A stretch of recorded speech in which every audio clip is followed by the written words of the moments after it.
Rwanda has condemned DR Congo efforts to undermine regional and African-led initiatives for peace by lobbying Western governments against Rwanda's development projects and fueling ethnic extremism against Congolese people. Adam Squizera with more. In a special sitting of the UN Security Council held on Wednesday to discuss on the security crisis in the Eastern Democratic Republic of Congo, Nestor Guamucho, Rwanda's permanent representative to the UN, called on the Council to condemn actions of countries that compromise regional efforts in conflict.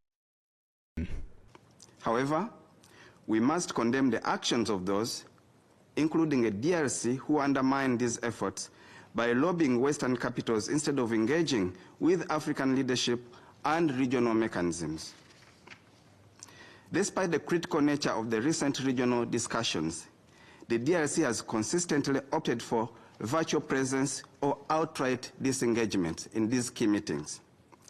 While regional leaders gathered at the AU summit to address the Eastern DRC security situation, the president of DRC, President Tshisekedi, was instead seen at the Munich Security Conference, continuing to call for sanctions and lobbying for sanctions against Rwanda rather than engaging in direct dialogues. Other heads of state were sitting in Addis trying to find solutions to these problems. So the biggest beneficiary of these discussions could have been benefited by being in that room. Ambassador Guamucho emphasizes that the solution to this issue should not be found in requesting sanctions on any particular country. If sanctions or punitive measures were the solution to these regional problems, Rwanda would be the first to support them. However, history has shown otherwise.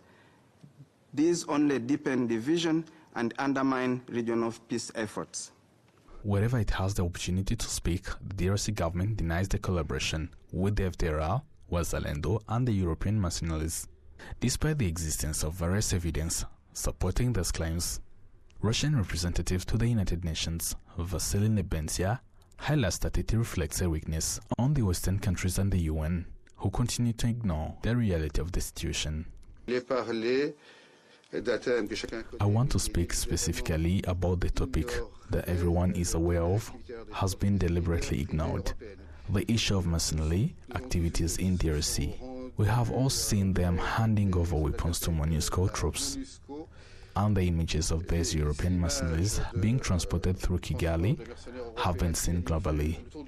This is especially surprising considering the false propaganda that has been targeting Russia for years, due to its growing cooperation with African countries on security matters.